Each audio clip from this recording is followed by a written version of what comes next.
Supreme court का पंजाब में 14 मई को इंतखाबात करवाने का हुक्म। इलेक्शन 8 अक्टूबर को करवाने का इलेक्शन कमीशन का फैसला खरादम। अदालत ने करार दिया, आईन इलेक्शन कमीशन को इंतखाबात की तारीख में तौसी की इजाजत नहीं देता। वफाकी हुकूमत को 10 अप्रैल तक इलेक्शन कमीशन को 21 अरब रुपए जारी करने की हिदायत। 11 अप्रैल को रिपोर्ट तलब। पंजाब की निगरां काबीना 10 अप्रैल और वफाकी हुकूमत 17 अप्रैल तक सिक्योरिटी प्लान देंगी। फैसले के मुताबिक हुकूमतें मुआवनत ना करें तो इलेक्शन कमीशन अदालत से रुजू कर सकता है, जिस पर मुनासिब हुक्म जारी किया जाएगा।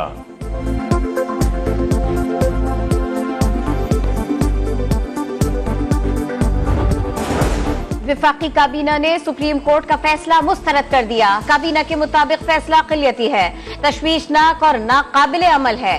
फैसले के खिलाफ पार्लियामान समेत दीगर फोरम्स पर आवाज उठाने का ऐलान। आइंदा की हिकमत अमली तय करने के लिए हुक्मरान इत्तेहाद के पार्लिमानी रहनुमाओं का इजलास कल तलब। मुख्तलिफ ऑप्शन पर गौर करके सिफारिशात पेश करने के लिए कमेटी तश्कील। वजीर आजम शहबाज शरीफ का कौमी असम्बली से जारहाना खिताब। बोले 4 अप्रैल को जुल्फिकार अली भुट्टो का अदालती कत्ल हुआ और आज ही के दिन एक बार फिर अदलो इंसाफ का कत्ल हुआ। कैसा तारीख का जबर है कि आज 4 अप्रैल है और फॉर्मर प्राइम मिनिस्टर शहीद जुल्फिकार अली भुट्टो का जुडिशल मर्डर आज ही की तारीख को हुआ। और आज इलेक्शन के हवाले से जो पिछले 72 घंटे में जो कार्रवाइयाँ हुई, आज फिर एक मरतबा 4 तारीख को जनाब स्पीकर अदल इंसाफ का कत्ल हुआ। जितनी भी मजम्मत की जाए कम है। इन 3 जजेस को सुप्रीम जुडिशल काउंसिल में इनका रेफरेंस दायर किया जाना चाहिए। आज का जो फैसला है ये इनके खिलाफ, इन्हीं के खिलाफ चार्जशीट का दर्जा रखता है। इसके खिलाफ खड़े हो जाएं। पाकिस्तान ने जिंदा रहना है इंशाअल्लाह, तो पार्लियामेंट को असर्ट करना होगा।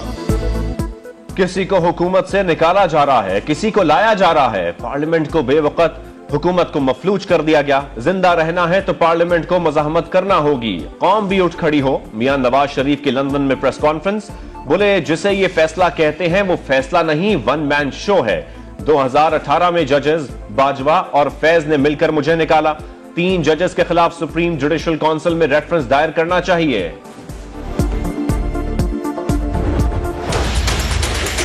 जस्टिस उमर अतियाब बंदयाल साहब से और ब्रदर जजेस से मुतालबा है कि पाकिस्तान को बचा दे, लार्जर बेंच को बिठा के फैसला सुना दे। हमें जो खदशा है कि तख्ते लाहौर का लड़ाई पूरे पाकिस्तान को ले डूबेगी। चीफ जस्टिस पाकिस्तान को बचा लें, खदशा है तख्ते लाहौर की लड़ाई पूरे पाकिस्तान को ले डूबेगी। बिलावल भुट्टो का जुल्फिकार अली भुट्टो की बरसी की तकरीब से खिताब। बोले स्टेक होल्डर्स होश के नाखून लें, हमें जमहूरियत को बचाना है। कोई बदनीयती नहीं तो लार्जर बेंच बनाने में मसला क्या है।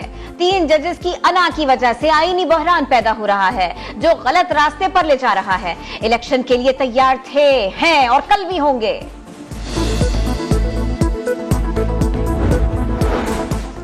जो कुछ फैज हमीद, आसिफ सईद खोसा और साकिब निसार ने किया वो जिम्मेदारी अब इस बेंच ने उठा ली है। वफाकी काबीना की जानिब से फैसला मुस्तरद कर देना काफी नहीं। आईन और कानून की धज्जियां उड़ाकर लाडले को मुस्तलद करने की कोशिश करने वालों को कटहरे में खड़ा करना चाहिए। मरियम नवाज के एक के बाद एक ट्वीट्स लिखा, ढिठाई से की गई सहूलतकारी और वन मैन शो के खिलाफ सुप्रीम कोर्ट की अक्सरियत ने बगावत कर दी। वक्त आ गया है कि पार्लियामेंट इस सहूलतकारी को अपने आईनी और कानूनी हाथों से रोक दे। हक बात कहने पर ना अहलियां भुगती हैं, अब भी भुगत लेंगे।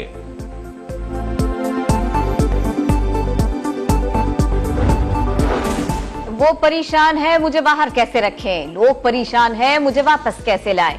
एक आदमी ने एस्टेब्लिशमेंट को कभी इतना नहीं डराया जितना वो अब डरे हुए हैं। इमरान खान का गैर मुल्की मीडिया को इंटरव्यू, दावा किया उनकी जान को अब तक खतरा है। हमलावर घबराए हुए हैं कि अगर मैं वापस आया तो इनका एहतसाब होगा। नवाज शरीफ साहब को, आसिफ जरदारी साहब को, शहबाज शरीफ साहब को, फजलुर रहमान साहब को सोचना चाहिए अपने पांव से आगे बढ़ के। आप इलेक्शन की तरफ मुल्क को जाने दें, हम आपके साथ बैठ के फ्रेमवर्क तय करने को तैयार हैं। फवाद चौधरी की नवाज शरीफ, जरदारी और फजलुर रहमान को नेशनल इलेक्शन के लिए बातचीत की पेशकश। बोले तमाम जजेस मुत्तफिक हैं कि इलेक्शन 90 रोज में होना लाजिम है। इलेक्शन सिर्फ एक ही सूरत में नहीं हो सकते जब मार्शल लॉ हो। शाह महमूद कुरैशी ने कहा, आज कानून और आइन की फतेह हुई, अदालत ने नजरिया जरूरत को दफन कर दिया। आज अदालत उज़्मा ने नजरिया जरूरत को दफन कर दिया। आज अदालत उज़्मा ने आइन के तकद्दुस को बहाल कर दिया। फुल कोर्ट है वो बैठती और इस पर फैसला देती है। जो 3 रुकनी बेंच का फैसला है, मैं तो दुख और अफसोस का इजहार ही कर सकता हूँ। सियासी और आइनी बहरान नजर आ रहा है, वो और ज्यादा संगीन होगा, वो और ज्यादा गहरा होगा। वजीर कानून का फैसले पर दुख और अफसोस का इजहार। आजम नसीर तारड़ कहते हैं, सियासी और आईनी बहरान मजीद संगीन होगा। हाथ जोड़कर अपील करता हूं, चीफ जस्टिस अपने इदारे को मुत्तहिद करें। 3-4 के इबाम को दूर करने के लिए फुल कोर्ट बनना चाहिए। वजीर इत्तलात मरियम औरंगजेब ने ट्वीट में लिखा, बेहतर होता लाडले को शेरवानी पहनाकर वजीर आजम हाउस में बिठा देते, कौम का वक्त और पैसा बच जाता। वजीर दाखिला राना सना कहते हैं, 2 सूबों में इलेक्शन मुल्क को अनारकी की तरफ धकेल देगा। आइन में इमरजेंसी का ऑप्शन मौजूद है। इलेक्शन जो है वो मुल्क में एक वक्त में होने चाहिए। सुप्रीम कोर्ट का फैसला जो है इस अंदाज से होना चाहिए, सिर्फ इंसाफ होना नहीं चाहिए, इंसाफ होता नजर आना चाहिए। इमरजेंसी का ऑप्शन तो जब हालात पैदा होंगे तो फिर ऑप्शन तो आइन में दर्ज है। 1 मार्च का फैसला 3-2 का था। फैसला 4-3 का होने की दलील खिलाफे कानून है। 3 रुकनी बेंच का फैसला। लिखा, जस्टिस फाइज ईसा वाले फैसले का किसी जेरे इल्तवा मुकदमे पर इतलाक नहीं होता। जस्टिस फाइज ईसा और जस्टिस अमीनुद्दीन खान के फैसले की कोई कानूनी हैसियत नहीं। खैबर पख्तूनख्वा में इंतखाबात के लिए गवर्नर की तरफ से नुमाइंदगी नहीं की गई। मामला जेर समात रहेगा। दरखास्त आई तो कानून के मुताबिक जायजा लिया जाएगा। हाफिज कुरान को MBBS में इजाफी 20 नंबर देने पर उसको नोटिस भी अदालत ने गैर मौसर करार देकर निपटा दिया।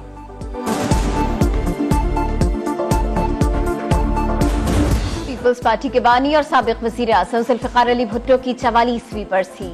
मुल्क भर में तकरीबात। कौमी असम्बली में फातिहा खानी। आगा रफी अल्लाह ने पार्लियामेंट के सामने भुट्टो के बैनर्स आवेजा किए, शमें भी रोशन की। आसिफ अली सरदारी का जुल्फिकार अली भुट्टो को खिराज अकीदत। पाकिस्तान की सलामती और आइन की खातिर किसी भी कुर्बानी से गुरेज न करने का अज़्म। बिलावल भुट्टो का नाना से मुताल्लिक सदारती रेफरेंस की फौरी समाअत का मुतालिबा। जलाओ घेराव, पुलिस पर तशद्दुद और जिल्ले शाह कत्ल केस। इमरान खान की लाहौर की अदालत में पेशी। अबूरी जमानत में 13 अप्रैल तक तौसी। जज ने रिमार्क्स दिए, जो अदालत आएगा उसे रिलीफ मिलेगा। अदम हाजिरी पर हमाद अजहर और फवाद चौधरी की जमानत खारिज। स्टेट बैंक ने मॉनेटरी पॉलिसी का ऐलान कर दिया। शरह सूद में 1% इजाफा। शरह सूद 21% की बुलंद तरीन सतह पर पहुंच गई। करेंसी मार्केट में रुपए की बेकदरी के नए रिकॉर्ड। ओपन मार्केट में डॉलर 5 रुपए महंगा, 292 रुपए की बुलंद तरीन सतह पर पहुंच गया।